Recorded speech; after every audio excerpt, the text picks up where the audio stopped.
size weapons, including Leroy Hoare, 10 touchdowns during the regular season.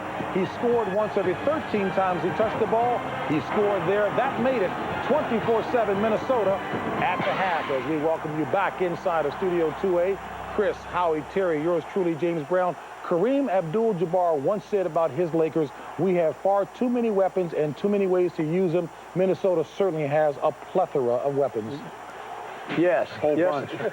yes, they do. Lots of them.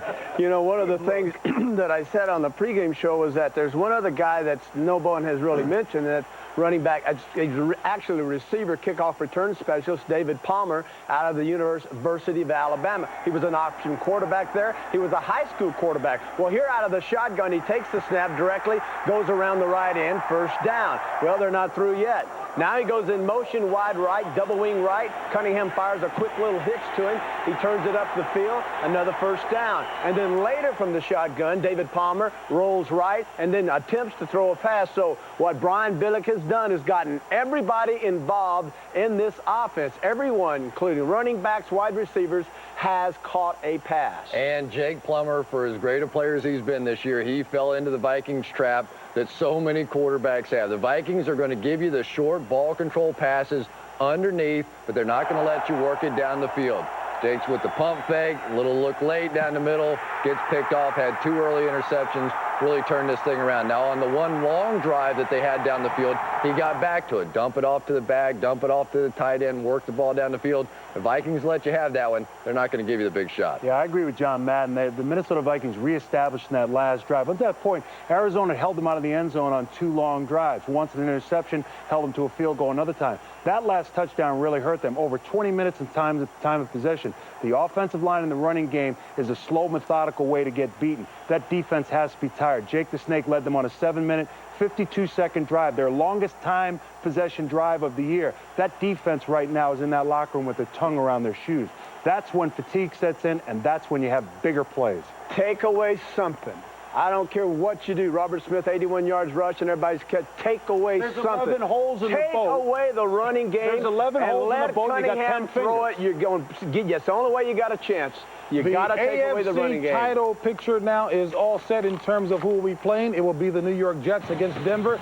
Keyshawn Johnson played a big role for the Jets today. Warming up, Vinny Testaverde back, down the middle, post route. Where's the linebackers? Where's the safeties? I don't know. There's your touchdown, 7-0. Keyshawn Johnson on a reverse, 10-yard touchdown, 17-0 Jets. But back comes Mark Brunell as he'll find Jimmy Smith, 19-yard, great catch in the end zone, 31-21 at this point. And then Hail Mary pass, down, who's up, who makes the grab? You got it. Keyshawn Johnson with an interception. He ran for one, he caught one, he intercepted. Hey, the Jets are absolutely, right now, the most prolific offensive football team in the American Football Conference. Jets will now be playing Denver. That'll be next week. And our own Susie Colbert was at the Meadowlands, caught up with Keyshawn. Well, Keyshawn Johnson certainly knows how to make a statement. Your first catch in the postseason is a touchdown. Well, you know, I think that the things that we wanted to come out here and do some things to exploit their defense in the passing game, and we did it. Our coaches had a wonderful game plan for us, so I'm just excited at the fact that we get an opportunity from 1-15 2 years ago to play in the AFC Championship game.